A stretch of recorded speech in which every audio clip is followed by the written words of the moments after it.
Honourable Chairperson, sir, I rise today on behalf of my party, the All India Trinamool Congress, to speak on the women's reservation, the Nari Bandhan Bill.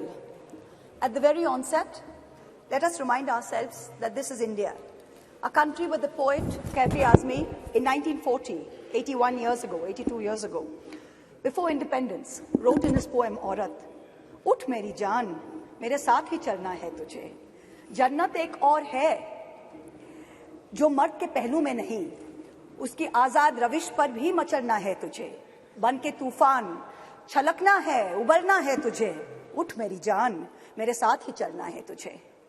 This is in India, where Tagore in 1928 wrote in his poem Shobola, "Nari ke apon bhagyo joy koribar, keno nahi dibe odhikar, he bidhata? O Lord, why will you not give women the right to determine their own destiny?" This is in India, where in 1946, when the Constituent Assembly was elected, 15 seats went to women who helped to draft the Constitution. Both the United States and the United Kingdom saw lengthy suffragette movements before women were granted the right to vote. India's founders in 1947, April, agreed to the principle of universal adult suffrage, giving simultaneously the right to vote to women and to men. There was never any question of denying women the right to vote while giving it to men. All 15 members of the Constituent Assembly who were women rejected the demand for any special women's reservation on July 18, 1947. Member activist Renuka Roy noted that Vijayalakshmi Pandit has not been selected because she is a woman, nor was sex made a bar to the appointment. It is her proven worth that has been responsible for her appointment to the high office of ambassador to a land. The demand for special reservation is an insult to our intelligence and to our capacity. So sure were our founding mothers that this great land would not deny her women their rightful place based on merit. But alas, it is 75 years later. And today it is both my pride and my shame that I stand here as a woman in India's parliament speaking on a women's reservation bill. It is my pride that I belong to the All India Trinamool Congress, a party that sends 37% women among its members to parliament. It is my chagrin that I belong to a Lok Sabha, a house of the people, that on aggregate has only 15% of its members as women, far below the global average of 26.5%, and also below the Asian regional average of 21%.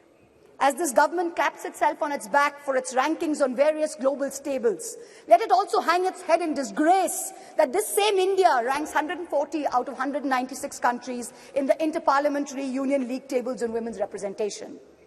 Within women parliamentarians, Muslims and Dalits have been consistently underrepresented. From 1952 to 2004, only 8 Muslim women were elected to India's parliament, to the Lok Sabha, many of whom served multiple terms. In today's Lok Sabha, the 17th Lok Sabha, there are only 2 Muslim women members, both from West Bengal, both from the All India Trinamool Congress, I may add. The numbers for male and female turnout in the last general election were nearly the same, 66.7% and 66.8% respectively. But women's candidature, that number of women who are being put up for elections, which is the first step towards getting elected to the Lok Sabha, remained at an abysmal 9%, up from only 7% in 2004. As we started our innings yesterday, our new innings in this newly constructed temple of democracy, our Honourable Prime Minister grandly proclaimed that it seemed he was ordained to perform many important tasks for this country, including this one. And then with much fanfare, this government introduced this bill, claiming credit as usual for a groundbreaking move. But wait, what does this bill really say? Article 334 of the bill says, "The reservation shall come into effect only after delimitation has been undertaken. Delimitation will only be undertaken after the relevant figures for the next census have been published. The rotation of seats for women shall take effect after each subsequent exercise of delimitation." So what does this mean? In true BJP's Goebbelsian doublespeak style, it means we don't know if and actually when we will actually have 33% of women sitting in the Lok Sabha. Because number one, the date of the next census is entirely indeterminate. Because of this, number two, the date of the next delimitation exercise is therefore doubly indeterminate. It is also controversial, as my esteemed colleague Kanimoji from the DMK spoke. She said, according to the data, we will have an increase of 0% in the number of seats for Kerala, 26% for Tamil Nadu, but a whopping 79% increase for both Madhya Pradesh and Uttar Pradesh. So women's reservation is dependent on two totally indeterminate dates. Can there be a greater jumla? Forget 2024. This may not even be possible in 2029. We are being asked time and again, do we support the Women's Reservation Bill?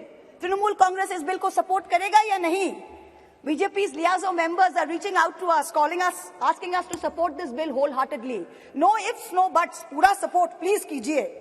To them we say very clearly, we not only support a women's reservation bill, but in truth it is Mahua Moitra, India's only female chief minister today, who is the mother of this bill, who has given birth to the original idea where she has unconditionally sent 37% of women MPs to this parliament on her ticket.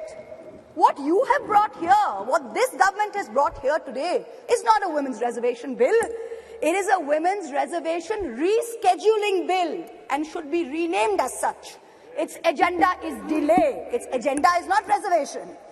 The endless dithering over when there will be the next census, when there will be the next delimitation, will only ensure that the urgent need of reservation for women in elections to the parliament and to state legislatures will be indefinitely delayed yet again.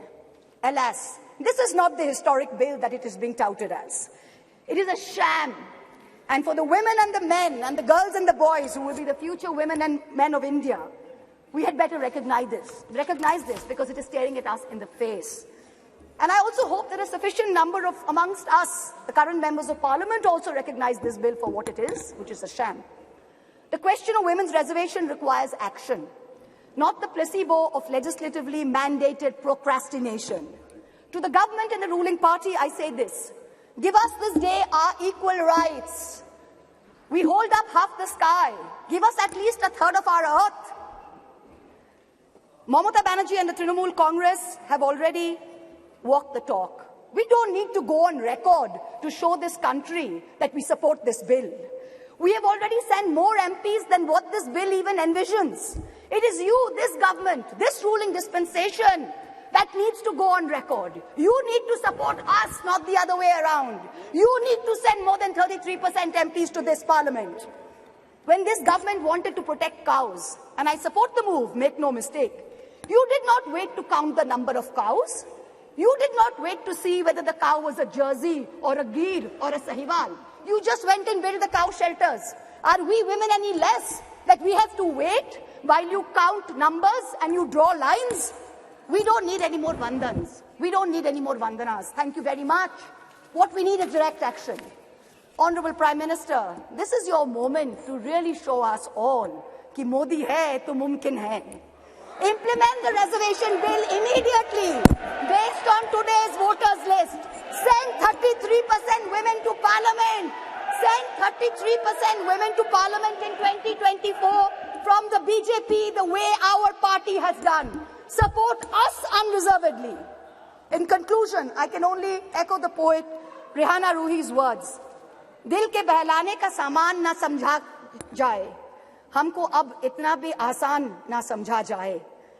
हम भी लोगों की तरह जीने का हक मांगते हैं, इसको बगावत का ऐलान ना समझा जाए. Thank you very much.